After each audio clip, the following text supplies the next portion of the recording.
गौतम बुद्ध, इन्हें मेरा त्रिवार वंदन। बोधिसत्व परम पूज्य बाबा साहेब अम्बेडकर, मेरा इन्हें त्रिवार वंदन। मंचस्थ भिक्षु संघ को भी मेरा त्रिवार वंदन। इस एक माह के आंदोलन के लिए जो सामनेरी बने हैं उन्हें भी मेरा त्रिवार वंदन। उपस्थित समस्त उपासक उपासिकाओं को शांतिपूर्ण नमो बुद्धाय और क्रांतिपूर्ण जय भीम। साथियों, 2023 अगस्त में मुझे इस आंदोलन का पता चला। मुझे पता चला कि बोधगया में एक आंदोलन चल रहा है और मुझे 2023 में इस आंदोलन से जुड़ने का मौका मिला।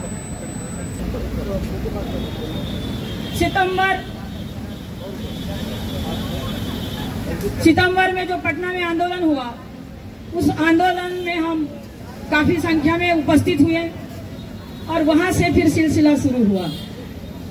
इससे पहले हमें मालूम तो था कि महाबोधि महाविहार जो है बौद्धों के कब्जे में नहीं है, बौद्धों के कब्जे में नहीं है, बल्कि महंत लोगों ने इस पर अपना कब्जा किया हुआ है। लेकिन बीटी एक्ट 1949 किस चिड़िया का नाम है ये हमें पता नहीं था।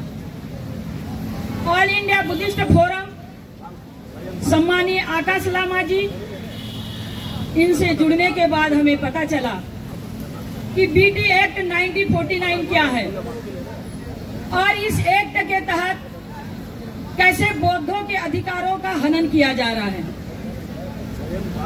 इनसे जुड़ने के पश्चात हमें लगा कि वास्तव में सही संघर्ष यही है और सही लड़ाई यही है जिनसे हम जुड़े हुए हैं। आपने 17 सितंबर से लेकर आज 26 को दिल्ली के इस अम्बेडकर भवन में जो उपस्थिति दी है, गरिमामय उपस्थिति दी है, उसके लिए आप सभी साधुवाद के पात्र हैं। आप और हम एक ही लड़ाई को लड़ रहे हैं और वो लड़ाई है महाबोधि महाविहार की। बौद्धों का स्थल है, सभी ने अपनी बात रखी और बौद्धों का स्थल है, इसीलिए ये कानूनन हमारा हक है।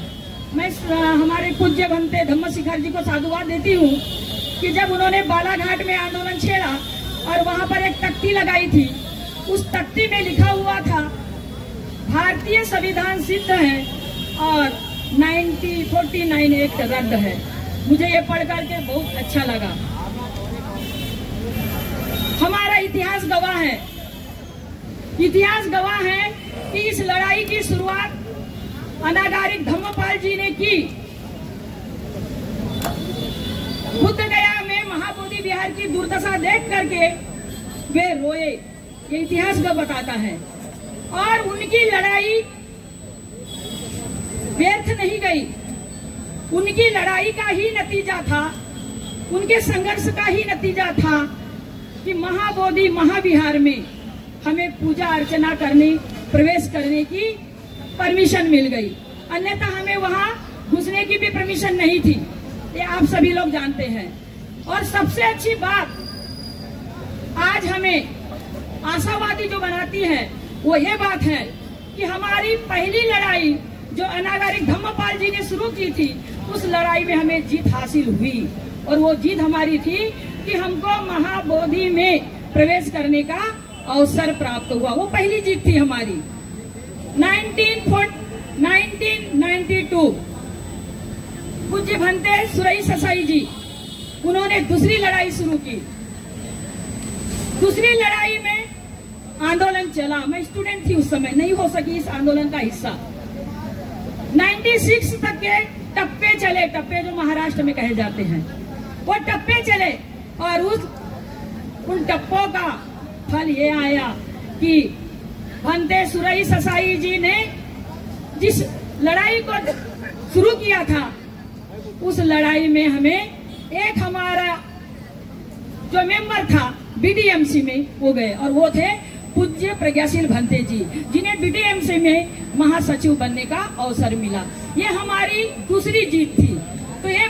चलिए कि हम दोनों लड़ाइयों में जीतते आए हैं, तो ये हमारी सम्मानीय आकाश लामा जी के नेतृत्व में तीसरी लड़ाई है, ऐसा मैं मानती हूँ। और ये तीसरी लड़ाई हम कैसे हारेंगे, ये हो नहीं सकता। जब हमने 2 लड़ाइयाँ जीती है तो यकीनन हम तीसरी लड़ाई जीतेंगे। हम जीतेंगे क्योंकि आज हम सब एक साथ है, पूरा भारत एक साथ है, ऐसा मुझे लगता है, कुछ 1-2 स्टेटों को छोड़ करके। तो ये तीसरी लड़ाई जो लड़ने हम जा रहे हैं, ये जानते हैं कि ये हमारी जायज मांग है और ये संवैधानिक हमारा हक और अधिकार है। तो यकीनन हम इस लड़ाई को जीतेंगे और इस लड़ाई को जीतने के लिए हम आशावादी हैं, पूरा विश्वास रखते हैं। चाहे जितनी ही बाधाएं आए, उन बाधाओं को हमें एक तरफ रख देना है और अपनी लड़ाई की ओर आगे बढ़ना है। वो इसलिए हमको वज्जियों की लड़ाई याद है, हमको उनका संघर्ष याद है कि वो कैसे एक साथ बैठ करके नीतियां बना करके लड़ते थे। आज हमें वही बात याद करनी है और वो बात है कि हमें एक साथ बैठ करके नीतियां बनाकर चलना होगा, एक दूसरे से मिलजुल कर काम करना होगा, एक दूसरे का आदर और सम्मान करना होगा। वज्जियों को बताए गए 7 व्यवधानों को हम पढ़ लेंगे तो समझ जाएंगे कि हमारी लड़ाई अगर इसी आधार पर होती है जो तथागत बुद्ध ने बताई थी वर्षकार को, तो हम यकीनन हम जीतेंगे। इसी शब्दों के साथ, इन्हीं शब्दों के साथ मैं विराम लेती हूँ। आप सभी को नमो बुद्धाय। मुझे अवसर दिया पूज्य भंते धम्मतप जी ने, उसके लिए साधुवाद। नमो बुद्धाय। जय हिंद।